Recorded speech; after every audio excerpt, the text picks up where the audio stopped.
Hello everyone, welcome to Yourpedia education. आज हम लोग जो डिस्कशन करेंगे वो बेसिकली बीपीएससी के अंदर जो क्वेश्चंस आए थे आईटीआई वाइस प्रिंसिपल के अंदर इलेक्ट्रॉनिक्स से रिलेटेड, उनके रिगार्डिंग डिस्कशन करेंगे। किस टाइप के क्वेश्चन थे, कैसे आप वहाँ पे आंसर कर सकते हैं। देखिए, जो फर्स्ट क्वेश्चन था वो बेसिकली क्या था, एक electric circuit use to get a smooth DC output from a rectifier circuit is called as. अगर हम बात करते हैं रेक्टिफायर की, तो रेक्टिफायर क्या काम करता है। देखो, जब हम पावर सप्लाई की बात करते हैं तो पावर सप्लाई के अंदर जैसे अगर हम बात करें, ये अपने पास एसी सिग्नल है, यहाँ पे आपने इस एसी सिग्नल को किस में कन्वर्ट करना है, डीसी सिग्नल में। तो एसी सिग्नल को डीसी सिग्नल में कन्वर्ट करने के लिए सबसे पहले आपको क्या रिक्वायर्ड होता है, रेक्टिफायर, राइट। तो रेक्टिफायर एसी सिग्नल किस फॉर्म में होगा आपके पास, बेसिकली एसी सिग्नल एक साइनसोइडल ले लेते हैं हम लोग यहाँ पे। एसी सिग्नल एक साइन वेव की फॉर्म में होगा, आपको इसको किस में कन्वर्ट करना है, डीसी सिग्नल में। तो डीसी सिग्नल में कन्वर्ट करने के लिए सबसे पहले हम लोग क्या यूज करते हैं, रेक्टिफायर, राइट। सो रेक्टिफायर का जो आउटपुट है, यहाँ पर कैसा रेक्टिफायर की बात किया उसने, कोई भी रेक्टिफायर है, राइट। तो रेक्टिफायर आपके पास दो टाइप के होते हैं, एक हाफ वेव रेक्टिफायर, एक फुल वेव रेक्टिफायर। तो अगर मैं बेसिकली हाफ वेव रेक्टिफायर की बात करूँ तो हाफ वेव रेक्टिफायर का जो आउटपुट है वो कैसा होगा, इस फॉर्म में आपके पास होगा। अगर मैं फुल वेव रेक्टिफायर की बात करूं तो फुल वेव रेक्टिफायर का आउटपुट क्या है, इस फॉर्म में होगा आपके पास, राइट। यहाँ पे आपके क्या होगा, कंप्लीट साइकिल्स पास होंगी, और हाफ वेव रेक्टिफायर के अंदर आपकी क्या होंगी, हाफ साइकिल्स पास होंगी। हाफ नेगेटिव साइकिल्स को इसने क्या कर दिया, रिमूव कर दिया। बट देखो, अगर ध्यान से देख रहे हैं, क्या ये डीसी सिग्नल है, नहीं, ये क्या है, फ्लक्चुएटिंग एसी सिग्नल है। मतलब अभी तक ये कंप्लीटली डीसी में कन्वर्ट नहीं हुआ है। तो इसको डीसी में कन्वर्ट करने के लिए हम लोगों को क्या लगाना पड़ता है, जो रेक्टिफायर है इसके आउटपुट में अपने फिल्टर्स यूज करने पड़ते हैं। क्या यूज करने पड़ते हैं, फिल्टर्स। तो बेसिकली फिल्टर्स के कौन कौन से फिल्टर्स होते हैं, आरसी फिल्टर्स, एलसी फिल्टर्स। वो डिपेंड करता है कितनी स्मूथनिंग, किस टाइप का आपको रिक्वायरमेंट है, तो उसके अकॉर्डिंग हम लोग क्या यूज करते हैं, filter. After the filters we will get a not exactly DC signal but something like that which has the ripples in its output, right? So basically what is the answer for this one, amplifier आप use नहीं कर सकते। Amplifier का काम क्या होता है, amplify करना सिग्नल्स को, वो आपका कन्वर्ट नहीं करता, स्मूथ नहीं करता डीसी को। ऑसिलेटर का काम क्या है, फ्रीक्वेंसी जनरेट करना, साइनसोइडल सिग्नल जनरेट करना। डायोड, डायोड भी हम लोग यूज नहीं करते। डायोड कहाँ पे यूज होता है, डायोड बेसिकली कहाँ पे यूज होगा, रेक्टिफायर्स के अंदर यूज होगा। तो बेसिकली आंसर क्या आएगा इसका, तो फिल्टर्स हम लोग यूज करते हैं स्मूथनिंग के लिए, राइट। तो कितने टाइप के फिल्टर होते हैं आपके पास, देखिए अगर मैं फिल्टर्स की बात करूं, स्मूथनिंग फिल्टर्स की, तो कैपेसिटिव फिल्टर होते हैं, इंडक्टिव फिल्टर्स होते हैं, एलसी फिल्टर्स होते हैं, आरसी फिल्टर्स होते हैं। डिपेंडिंग ऑन द रिक्वायरमेंट कि किस टाइप की स्मूथनिंग आपको चाहिए, हम लोग इन फिल्टर्स के अंदर से सिलेक्ट करते हैं। नेक्स्ट अगर सेकंड क्वेश्चन की बात करूं जो यहाँ पे बीपीएससी के अंदर आया था, वो था आपके पास एक एसी इनपुट वोल्टेज है, दैट इज 10 VRMS। तो ये जो 10 वोल्ट दिया है, ये क्या है, बेसिकली ये VRMS वैल्यू है। Find the maximum voltage across the diode off A half wave rectifier with capacitive input filter. तो देखो बेसिकली है क्या, ये हमें RMS वैल्यू दी है, कोई भी वोल्टेज है उसकी RMS वैल्यू अगर आपको गिवन होती है, right, that will B 10 volt. तो अगर आपको RMS से कहां जाना है, मैक्सिमम में, पीक वोल्टेज में, तो पीक वोल्टेज किसके इक्वल होती है, RMS value multiply by √2। Basically जो RMS वोल्टेज होती है साइनसोइडल सिग्नल की, वो क्या होती है, Vmax डिवाइडेड बाय √2। तो Vmax किसके इक्वल आएगी, मैक्सिमम वैल्यू क्या आएगी, √2 इंटू VRMS, राइट। तो यहां से मैं क्या निकाल सकता हूं, V मैक्सिमम की वैल्यू। तो मैक्सिमम मींस क्या होगा, अगर आपने इनपुट में एक साइनसोइडल वेव लगाई है ऐसे, राइट, तो इसका पीक कहां पे लाई करेगा, वो कौन डिसाइड करेगा, VM। तो जो VM होगा वो प्लस VM से लेके माइनस VM तक आपकी क्या होगी, इनपुट वोल्टेज यहाँ पे रहेगी, राइट। तो इसकी वैल्यू कितनी आती है आपके पास, देखो 10 इंटू √2 कितना होता है, 1.414। तो it is become 14.14 volt, right. So basically that will be a VM value. So जब अगर हम क्या बात कर रहे हैं, हाफ वेव रेक्टिफायर, तो हाफ वेव रेक्टिफायर क्या होगा, आपके पास डायोड होगा यहाँ पे लगा हुआ, एंड आपने क्या किया हुआ, कैपेसिटिव फिल्टर यूज किया है, capacitor in parallel with load. तो क्या होगा बेसिकली, अगर आप इनपुट वोल्टेज यहाँ से अप्लाई कर रहे हो और यहाँ पे मैं क्या ले रहा हूँ, आउटपुट वोल्टेज, तो देखो जैसे ही आपका डायोड रिवर्स बायस होगा, तो डायोड कब रिवर्स बायस होगा, नेगेटिव हाफ साइकिल में। जैसे ही आपका डायोड रिवर्स बायस होगा, डायोड यहाँ से क्या हो जाएगा, हट जाएगा, राइट। तो डायोड के जो सर्किट बनेगा आपके पास वो कैसा आएगा, this type. In this case, what will be the voltage across the diode? देखिए आउटपुट वोल्टेज तो उस टाइम पे आपके पास क्या आ रही होगी, कैपेसिटिव फिल्टर की वजह से आउटपुट तो कुछ ना कुछ आ रहा होगा यहाँ पे, बट जो डायोड के क्रॉस वोल्टेज आएगी वो क्या आएगी, दिस पोलैरिटी के साथ मैक्सिमम वोल्टेज किसके इक्वल आएगी, Vm के इक्वल। तो बेसिकली अगर हम बात करते हैं हाफ वेव रेक्टिफायर के, तो हाफ वेव रेक्टिफायर के अंदर अगर आपने कैपेसिटिव फिल्टर यूज किया है तो डायोड के क्रॉस मैक्सिमम वोल्टेज होगी वो क्या होगी, अगर मैं मैग्नीट्यूड की बात करता हूं तो मैग्नीट्यूड कितना आएगा, Vm के इक्वल आएगा। तो मैक्सिमम वोल्टेज कितनी बनेगी यहाँ से, Vm कितना है अपने पास 14.14, राइट। आंसर क्या आएगा, सी आएगा। क्योंकि अगर हम फॉरवर्ड बायस में बात करते हैं, फॉरवर्ड बायस में डायोड क्या हो जाता है, ऑन हो जाता है, तो ये क्या होगा, शॉर्ट सर्किट। तो फॉरवर्ड बायस में डायोड के क्रॉस वोल्टेज कितनी आएगी, 0 आएगी। अगर हम किसकी बात कर रहे हैं, आइडियल डायोड की बात कर रहे हैं, क्योंकि उसने कोई भी अजम्पशन यहाँ पे नहीं दिया हुआ है कि आइडियल डायोड है या प्रैक्टिकल डायोड है। तो जब तक कुछ अजम्पशन नहीं देगा तो हम लोग क्या एज्यूम करके चलेंगे, आइडियल डायोड है। तो आइडियल डायोड के केस में डायोड क्या हो जाता है, बेसिकली शॉर्ट सर्किट हो जाता है। तो फॉरवर्ड बायस में उसके क्रॉस वोल्टेज कितनी होगी, 0 होगी। मैक्सिमम वोल्टेज कब आएगी, जब वो किसमें होगा, रिवर्स बायस में होगा। जब डायोड रिवर्स बायस होगा तो जितनी इनपुट वोल्टेज होगी वो डायरेक्टली किसके क्रॉस चली जाएगी, डायोड के। तो आंसर क्या आएगा, 14.1 वोल्ट। नेक्स्ट अगर मैं बात करूं, नेक्स्ट क्वेश्चन क्या था आपके पास, Which of the following is also known as the dual of Thevenin theorem? Dual का मीनिंग क्या है, देखिए अगर मैं थेवेनिन इक्विवेलेंट की बात करूं तो थेवेनिन इक्विवेलेंट क्या ड्रॉ कर सकते हैं हम लोग भाई। सबसे पहले यहाँ पे क्या आएगा आपका प्लस माइनस VTH, देन आपका क्या होगा यहाँ पे RTH, और ये आपका क्या होगा AB टर्मिनल, जिसके अक्रॉस आपने सर्किट को क्या किया हुआ है, थेवेनाइज किया हुआ है। तो अगर आप इसको देखिए थेवेनिन इक्विवेलेंट है, इस थेवेनिन इक्विवेलेंट को आप सिंपली किसमें कन्वर्ट कर सकते हो, नॉर्टन इक्विवेलेंट में कन्वर्ट कर सकते हो। कैसे कन्वर्ट कर सकते हो नॉर्टन इक्विवेलेंट में, जो आपका ये वोल्टेज सोर्स है किसमें कन्वर्ट हो जाएगा, करंट सोर्स में कन्वर्ट हो जाएगा। एंड जो आपका RTH है जो पहले सीरीज में था, क्योंकि जो करंट सोर्स होता है उसका जो इंटरनल रेजिस्टेंस है वो कहां पे आता है, पैरेलल में आएगा। सो यहाँ पे अगर मैं बात करूं, जो एक करंट सोर्स है, ये करंट सोर्स है, इसकी वैल्यू किसके इक्वल होगी, VTH divided by RTH, that is called as IN, Norton current. And Norton resistance किसके इक्वल होता है, थेवेनिन रेजिस्टेंस के इक्वल होता है। तो बेसिकली हम लोग क्या कन्वर्ट कर पा रहे हैं, थेवेनिन को किस में कन्वर्ट कर पा रहे हैं, नॉर्टन इक्विवेलेंट में कन्वर्ट कर पा रहे हैं।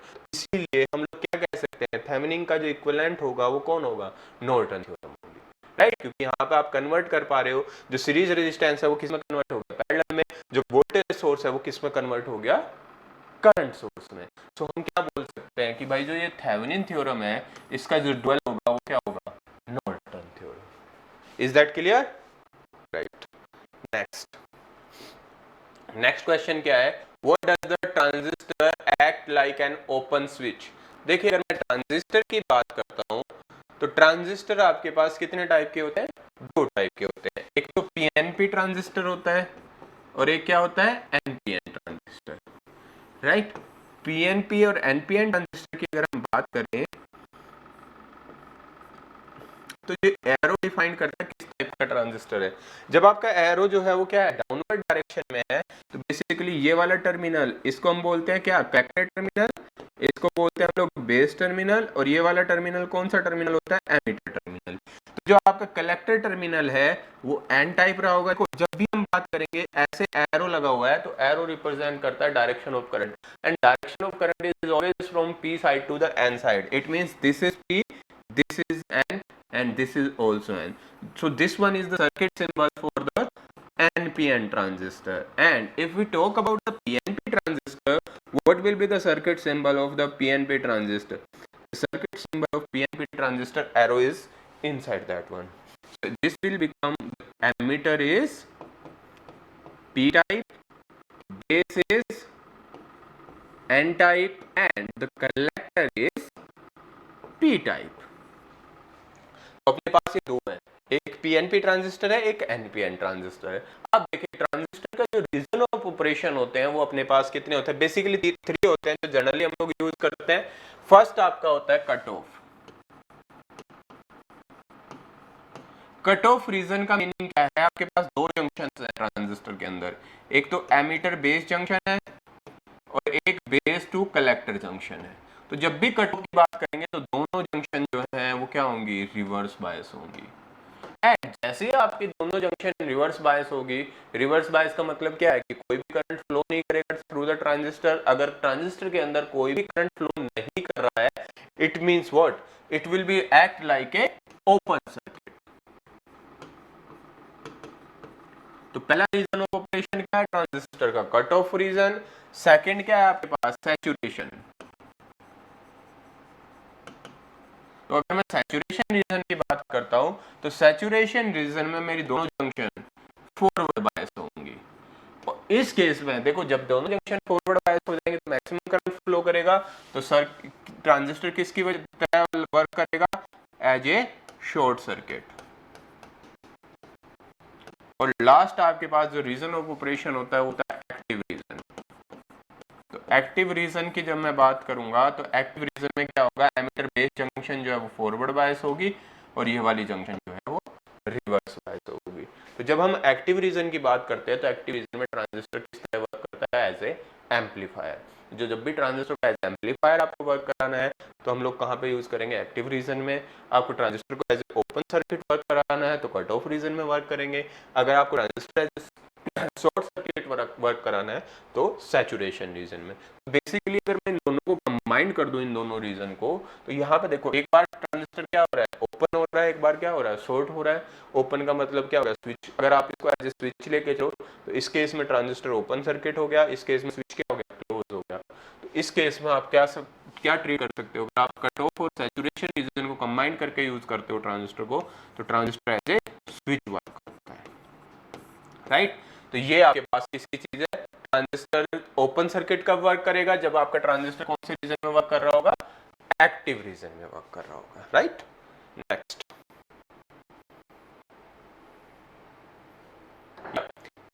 a continuous time signal is said to be periodic if xt is equals to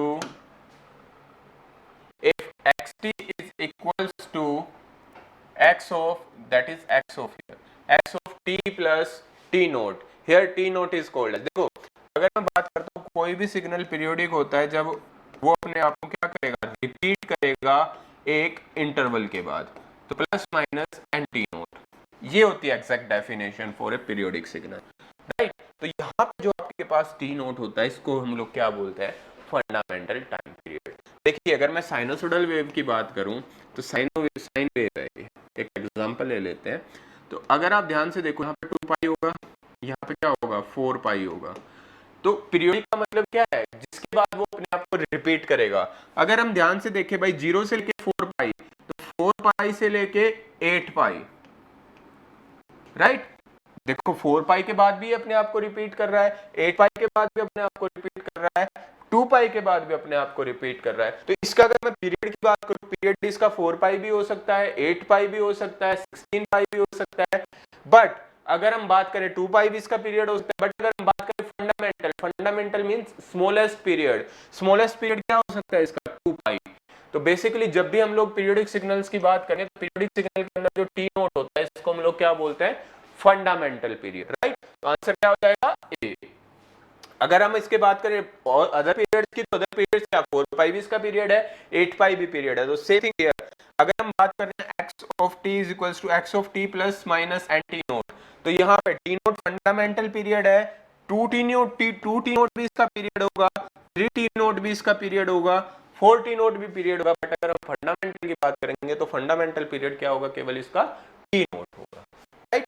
तो ये क्या है, इसके बारे में आपको क्या पूछा उसने, टी नोट। टी नोट क्या होगा आपके पास, फंडामेंटल पीरियड। कुछ क्वेश्चंस यहाँ पे थ्योरेटिकल बेस्ड क्वेश्चंस होते हैं जो आपको मेमोराइज करने होते हैं। देखो जब हम बात करते हैं इनपुट इंपीडेंस की, कौन से, कॉमन एमिटर ट्रांजिस्टर के अंदर, कॉमन एमिटर कॉन्फ़िगरेशन जो ट्रांजिस्टर के अंदर होती है वहां पे जो इनपुट इंपीडेंस है वो बहुत हाई होता है। In the form of 1 kilo ohms to 10 kilo ohms.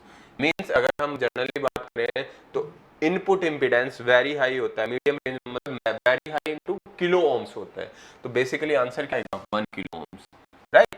तो जब भी हम लोग कौन सी कॉन्फ़िगरेशन की बात करेंगे, कॉमन एमिटर कॉन्फ़िगरेशन की बात करेंगे, तो कॉमन एमिटर कॉन्फ़िगरेशन में इनपुट इम्पीडेंस है वो 1 किलो ओम से लेके 10 किलो ओम्स के बीच में वेरी करता है, राइट। तो आंसर क्या आएगा 1 किलो ओम। नेक्स्ट है सुपरपोजिशन थ्योरम इज एप्लीकेबल।